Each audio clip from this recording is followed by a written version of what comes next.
வணக்கம். இப்போ இந்த வீடியோ பிரசன்டேஷனில் நம்ம MCX க்ரூட் ஆயில் மார்க்கெட்டில் இன்றைக்கி எப்படி ட்ரேட் பண்ணலாம் அப்படின்றத பற்றி பார்க்குறதுக்கு முன்னாடி நேற்று மார்க்கெட்டில் என்ன நடந்தது, நம்ம என்ன எதிர்பார்த்தோம் அப்படின்றத பற்றி பார்க்கலாம். நீங்கள் பார்த்துட்டு இருக்கிறது க்ரூட் ஆயிலோட 7 நிமிஷம் கேண்டில் ஸ்டிக் சார்ட். இந்த கேண்டில் ஸ்டிக் தான் நேற்று மார்க்கெட்டோட ப்ரைஸ் ஓப்பனிங். 2920 பக்கமாக ஓப்பன் ஆகிருக்கு க்ரூட் ஆயில் மார்க்கெட். நம்ம என்ன எதிர்பார்த்தோன்னா 2960 வரைக்கும் மார்க்கெட் டவுன் ட்ரெண்டுக்கு சாதகமாக இருக்கும். 2980க்கு பக்கமாகவோ அல்லதுக்கு மேலேயோ ஸ்டாப் லாஸ் வச்சு ட்ரேட் பண்ணலான்னு எதிர்பார்த்தோம். ஓப்பன் ஆனதுக்கப்புறம் மார்க்கெட் ஓரளவு கீழே வர முயற்சி செஞ்சுருந்தாலும் தொடர்ந்து 2920க்கு மேலே ப்ரைஸ் போனோன்னா நம்ம முக்கியமான இடத்தை தொட்டிருக்கு.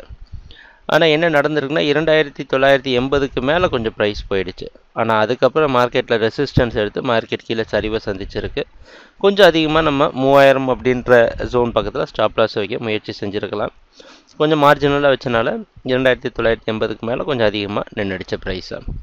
சரி, இன்றைக்கி மார்க்கெட்டில் என்ன பண்ணலாம் அப்படின்னு பார்த்தோன்னா இன்றைக்கி மார்க்கெட்டோட ப்ரைஸ் ஓப்பனிங் கொஞ்சம் குழப்பமான ப்ரைஸ் ஓப்பனிங்காக அமையுது. வெளிநாட்டில் இருக்க நைமெக்ஸ் மார்க்கெட் வச்சு பார்க்குறப்ப தெரியுது 2960க்கு பக்கமோ இல்லை அதுக்கு மேலேயோ ஓப்பன் ஆகிறதுக்கு வாய்ப்பு இருக்கிற மாதிரி வெளிநாட்டில் இருக்க நைமெக்ஸ் மார்க்கெட் வச்சு பார்க்குறப்ப தெரியுது.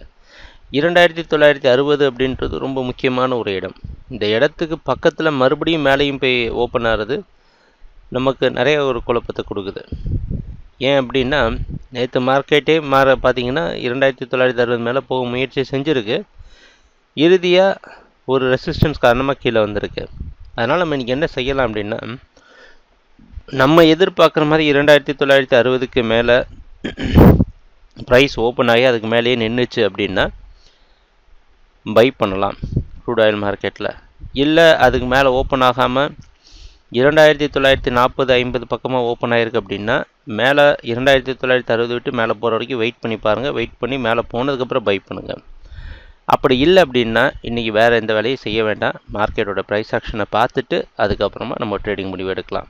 எது வரைக்கும் நீங்கள் பை பண்ணலாம்னா 2920 வரைக்கும் பை பண்ணிட்டு 2900க்கு கீழே கொஞ்சம் ஸ்டாப் லாஸ் போட்டு ட்ரேட் பண்ணலாம்.